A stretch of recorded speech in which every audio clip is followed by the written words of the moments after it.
La France et l'Allemagne, deux pays voisins et amis après des siècles de guerre. La relation franco-allemande est célébrée en ce moment, notamment dans les établissements scolaires.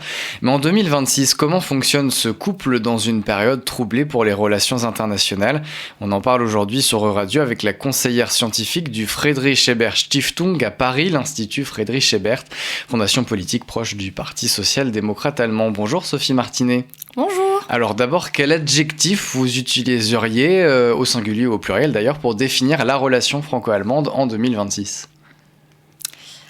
Vaste question, puisque je ne crois pas qu'il y ait un adjectif pour définir la relation franco-allemande aujourd'hui, parce que d'abord, la relation franco-allemande, c'est pas uniquement la relation entre nos deux chefs d'État, c'est aussi une pluralité d'acteurs qui est née, vous l'avez dit, de la réconciliation franco-allemande. Il y a eu un traité, le traité de l'Élysée, puis qui a été complété par le traité d'Aix-la-Chapelle, donc qui a donné naissance à de nombreuses institutions franco-allemandes. Et aujourd'hui, il y a énormément d'acteurs qui travaillent dans le franco-allemand, ce qu'on appelle le franco-allemand.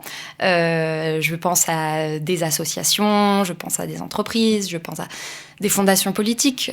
Nous, ce qu'on fait à la Fondation Friedrich Ebert, c'est faire vivre le dialogue franco-allemand entre acteurs progressistes, donc des syndicats, des chercheurs, des acteurs politiques évidemment. Donc comment la définir en plusieurs mots ? Je crois que moi, si je devrais dire quelque chose, je dirais non, c'est un peu dur. Multiple, peut-être. Comment ? Multiple, peut-être. Multiple, oui, mais je dirais besoin d'un nouveau narratif. Je crois que ça, c'est important, puisqu'on a toutes et tous en tête les images de la réconciliation, les images en noir et blanc de Konrad Adenauer et De Gaulle, les images où ils se tiennent la main pendant des commémorations, etc. Mais aujourd'hui, ces images-là, ce franco-allemand-là, il est plus suffisant en fait pour attirer notamment la jeune génération et du coup c'est pour ça que je pense qu'un nouveau narratif serait quelque chose pour renouveler le moteur ou couple franco-allemand. Ça dépend comment vous le voyez. Bon, on va pouvoir évidemment évoquer ce que vous appelez ce nouveau narratif, mais d'abord, je le disais, on est dans une période assez trouble, c'est le cas de le dire, pour la géopolitique. Dans cette période de tension, notamment évidemment avec les États-Unis, quel rôle pourraient jouer en commun les Français et les Allemands ? Alors, quel rôle dans la crise actuelle ? Alors, on l'a vu, en fait, les Français et les Allemands, quand il y a eu des crises à l'échelle, au niveau de l'Union européenne, je pense à la crise de 2010, je pense à la crise Covid, il y a toujours eu besoin d'un dialogue franco-allemand pour résolver, on va dire, ces crises. Donc, quel rôle il va jouer, je ne peux pas prédire l'avenir, mais en tout cas, on a besoin d'un dialogue franco-allemand. Alors, même si une chose est sûre, on est en désaccord sur énormément de choses, et les événements récents comme le Mercosur l'ont montré, mais c'est aussi parce qu'on est en désaccord sur tout qu'on a besoin de perpétuellement discuter. Effectivement, on a des différences structurelles qui sont énormes, que ce soit au niveau de l'économie, au niveau de notre structure démocratique aussi, qui sont très différentes. Et donc, on a besoin de parler. Et donc voilà, quel rôle je ne peux pas le prédire, mais on a besoin de ce moteur franco-allemand pour résolver les crises. Mais effectivement, on voit qu'il y a des différences d'approche. On parlera du Mercosur, mais sur ces tensions géopolitiques, on voit que par exemple, Friedrich Merz, donc le chancelier allemand depuis 2025, a l'air un peu plus prudent qu'Emmanuel Macron sur la réponse à apporter à Donald Trump, notamment sur l'utilisation de cet outil anti-coercition qui a été évoqué par le président français. Donc c'est-à-dire une réponse aux menaces de sanctions des États-Unis. Comment on explique cette divergence d'approche sur la réponse à apporter entre les deux chefs d'État ? Oh bah ça tient à la culture politique, enfin culture stratégique qui sont différentes entre la France et l'Allemagne sur la politique étrangère. La politique allemande a toujours été très tournée vers les États-Unis et donc forcément, puis même au terme d'enjeux économiques, la relation, l'Allemagne exporte énormément vers les États-Unis, donc n'a pas la même approche. Et puis bien évidemment, je l'oublie de le dire, mais c'est prioritaire, mais a besoin des États-Unis pour assurer sa sécurité. Donc plus que la France, encore. Plus que la France, bien sûr. Pour quelle raison?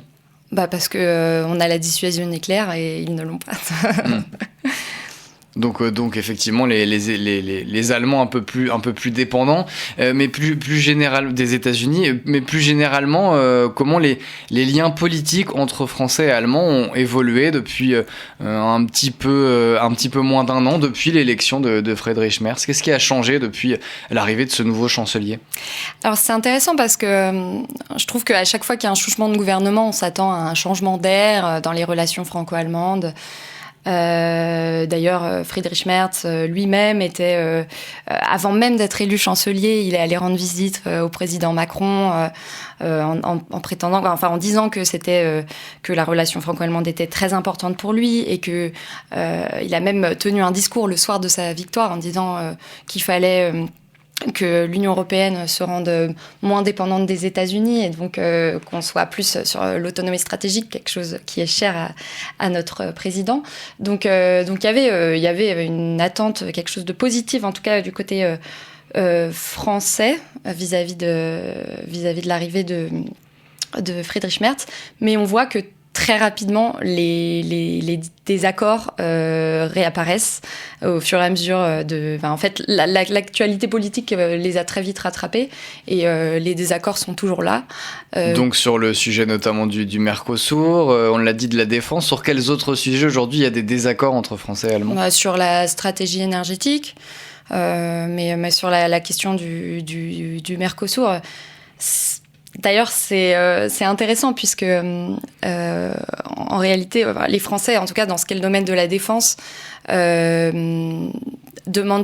souhaitent toujours davantage d'autonomie stratégique. Là, pendant les négociations sur le Mercosur, l'Allemagne a utilisé cette notion d'autonomie stratégique en disant mais regardez, on a besoin de s'autonomiser puisque le partenariat transatlantique est en train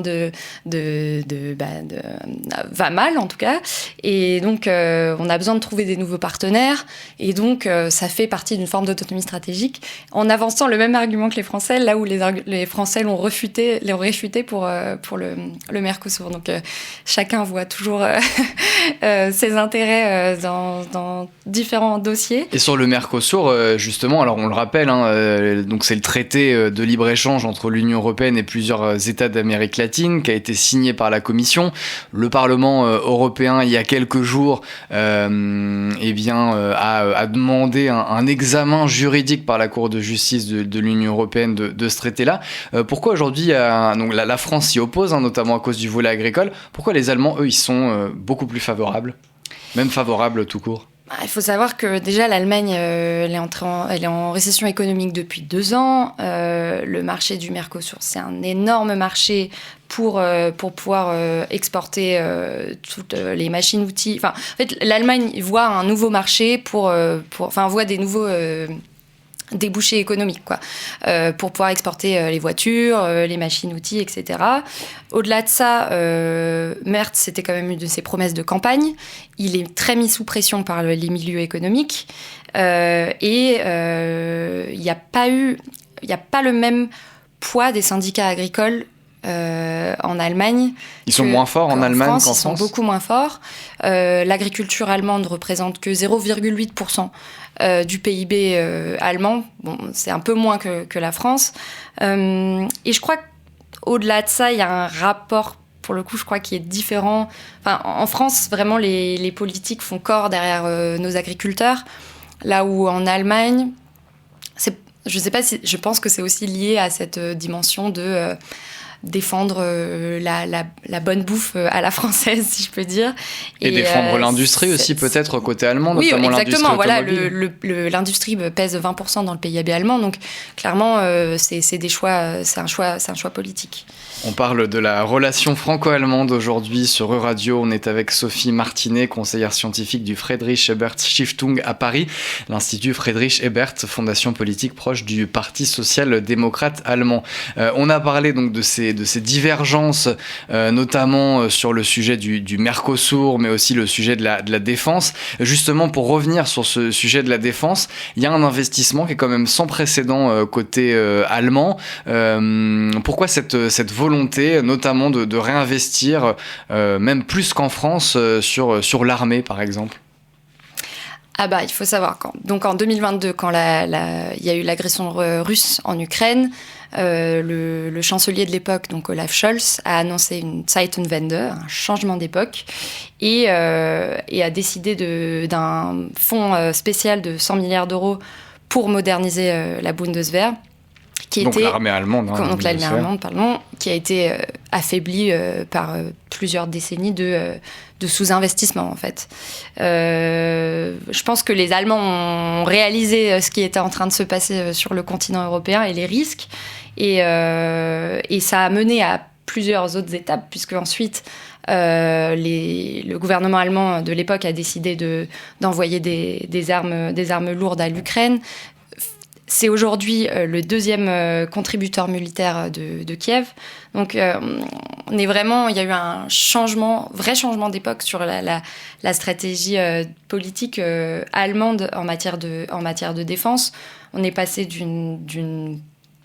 d'un pays qui se qualifiait de Friedensmacht, de puissance de la paix, un pays qui aujourd'hui envoie des armes lourdes en Ukraine et qui investit massivement dans son armée. Et est-ce que ça peut remettre en question certains aspects de la relation franco-allemande ? Je crois qu'il y a je ne vais pas dire une peur, mais en tout cas, c'est sûr qu'avant, c'était toujours l'équilibre. Les Français sont pionniers sur les questions de défense et les Allemands sont pionniers sur les questions économiques. Et c'était un espèce d'équilibre, d'accord. Mais aujourd'hui, vu que l'Allemagne est en train de changer et de moderniser et va probablement devenir la première armée d'Europe, il y a une peur pas de déclassement. Ouais, je peux parler de peur de déclassement peut-être du côté français, d'être un peu dépassé par l'Allemagne à ce niveau-là. Alors, une des tendances politiques importantes en Allemagne, c'est la percée de l'extrême droite. On se rappelle, lors des élections fédérales l'an dernier, le parti AfD a obtenu près de 20% des voix. En quoi ce parti aujourd'hui, en tout cas l'extrême droite, pèse sur la politique de Friedrich Merz ? Très bonne question. Comment elle pèse, c'est énormément présent. Ça met le gouvernement actuel, enfin la grande coalition entre le SPD et la CDU sous pression. Mais de la même manière qu'en France, l'extrême droite, qui est à 35% dans les intentions de vote, pèse. Mais je dirais que les premiers touchés, pour moi, ça serait d'abord ceux qui sont la société civile qui est active dans le domaine du franco-allemand. Si l'extrême droite arrivait au pouvoir en France ou en Allemagne, je pense cette société civile active et dense risquerait d'être fragilisée. Parce que comment l'extrême droite voit ces relations franco-allemandes ? Du côté français, on a toujours en tout cas du côté de l'extrême droite, il y a le narratif de l'Europe allemande et les Allemands cherchent toujours à nous dominer. En réalité, c'est intéressant puisque ces deux partis d'extrême droite, ils ne travaillent même pas ensemble. Ils sont au Parlement européen, ils ne siègent pas dans le même groupe. Dans deux groupes différents, ouais, effectivement.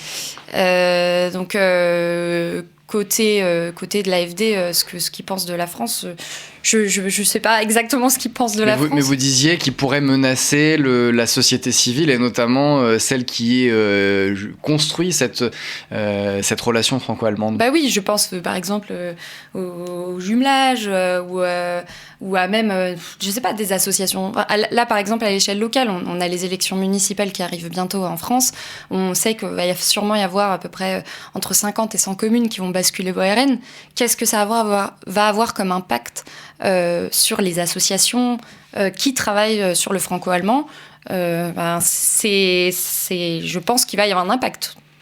Alors la France et l'Allemagne, ce sont aussi évidemment, on a beaucoup parlé de diplomatie, de la défense, mais ce sont aussi beaucoup d'échanges économiques. Ces dernières années, comment ils ont évolué ces échanges économiques entre la France et l'Allemagne ? Alors, l'Allemagne a fait un mouvement qui est très important, je trouve, en tout cas en matière d'économie, qui est sur la question de l'endettement. En Allemagne, depuis 2019, il y avait un dispositif constitutionnel qui s'appelait le dispositif du frein à la dette, qui a été introduit donc en 2009 au moment de la crise financière, qui interdit au gouvernement d'emprunter plus de 0,35% de son PIB chaque année.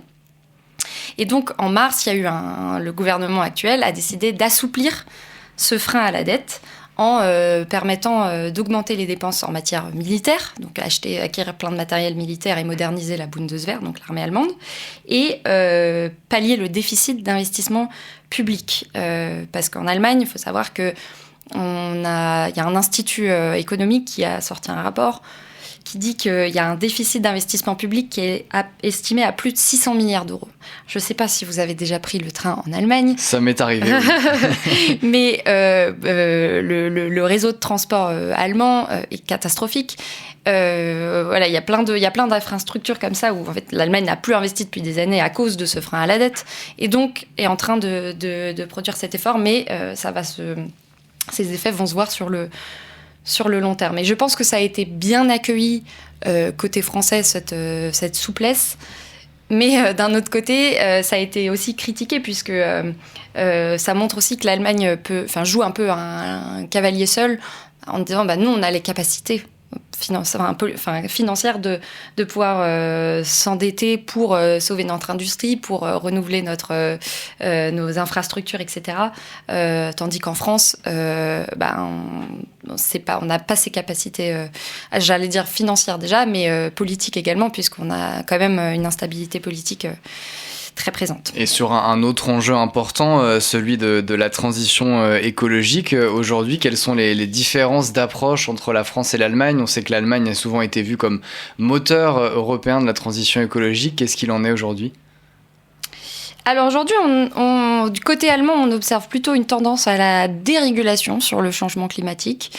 Je pense notamment à l'interdiction de la vente de véhicules neufs, de véhicules thermiques neufs dans l'Union européenne, qui avait été une grande avancée du Green Deal et pour lequel l'Allemagne a vraiment fait reculer cette avancée-là. Ce qui a été remis en cause donc à la fin de l'année 2025, ouais, effectivement. De manière générale, sur nos deux pays, on a des stratégies énergétiques, des stratégies de décarbonation qui sont très différentes dans la mise en place de la lutte contre le réchauffement climatique. On le sait, l'Allemagne est sortie du nucléaire définitivement en avril 2023 sous la coalition de Scholz et mise largement sur les énergies renouvelables qui représentent aujourd'hui en moyenne 60% de la consommation électrique et la France mise largement sur le nucléaire et aussi sur le développement des énergies renouvelables mais dans une moindre mesure. On a des choix opposés mais moi je crois qu'on a besoin un peu d'honnêteté dans ce débat politique.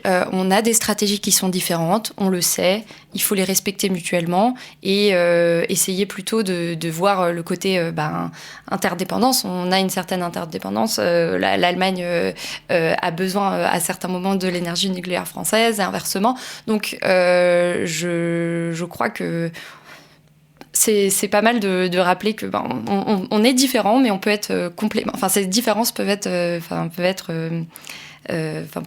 c'est une forme de complémentarité. Voilà. Pour terminer, Sophie Martinet, on l'a dit, en ce moment c'est donc la semaine franco-allemande à l'école avec beaucoup d'échanges. C'est ça aussi la relation franco-allemande, ces échanges entre jeunes. Mais on observe aussi que l'apprentissage de l'allemand en France baisse depuis plusieurs années. Quel impact ça peut avoir sur l'avenir de ces échanges à court, à moyen terme ? C'est sûr que la langue, l'apprentissage de la langue, c'est aussi l'apprentissage d'un mode de pensée, d'un système. C'est pas que d'un point de vue pratique. Donc le fait qu'on apprenne moins l'allemand en France et inversement en Allemagne, je trouve ça évidemment dommage. Mais je crois que c'est pareil et ça revient sur la question du narratif qu'on veut porter sur le franco-allemand. C'est jusqu'alors l'allemand, c'était, par exemple en France, c'était toujours les bons élèves qui choisissent l'allemand et peut-être qu'on pourrait, ça serait bien de changer ce narratif-là et de proposer quelque chose de plus attirant pour que les jeunes se tournent plus vers l'allemand et en France et en Allemagne également. Je crois que la France et l'Allemagne peuvent jouer un rôle. On peut reconstruire ce narratif en proposant quelque chose de plus positif. Moi, je pense à des choses qui sont très concrètes dans la vie, dans le quotidien en fait des Français et des Allemands. Proposer des améliorations concrètes. Là, on peut peut-être être moteur. Quoi par exemple comme Je sais pas, par exemple, clairement sur la question du logement abordable, j'ai vu que vous aviez invité la Fondation pour le logement des défavorisés il y a pas longtemps, proposer que la France et l'Allemagne soient moteurs pour garantir des logements abordables et durables dans nos deux pays, puisque c'est une crise qui existe dans nos deux pays, que ce soit... Également, sur la question des mobilités. L'Allemagne a développé un Deutschland Ticket où on peut...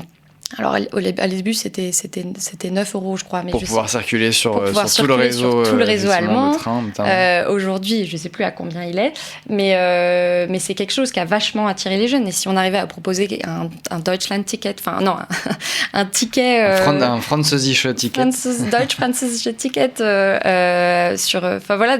des propositions. Là, c'est des propositions comme ça, mais je crois vraiment qu'on peut apporter d'autres choses. Et alors... Pour ça, on a évidemment besoin de s'entourer pas que des acteurs classiques du franco-allemand, si j'ose dire, mais aussi de la société civile dans son ensemble, la jeunesse, et pareil, sur la jeunesse, pas que les jeunes diplômés qui sont déjà très au fait de la relation franco-allemande, mais aussi les jeunes moins diplômés, voilà. Donc continuer la coopération entre français et allemands, c'est ce dont on a parlé aujourd'hui sur Radio avec vous, Sophie Martinet. Je rappelle que vous êtes conseillère scientifique du Friedrich Ebert Stiftung à Paris. Merci beaucoup d'avoir été l'invitée de Radio. Merci.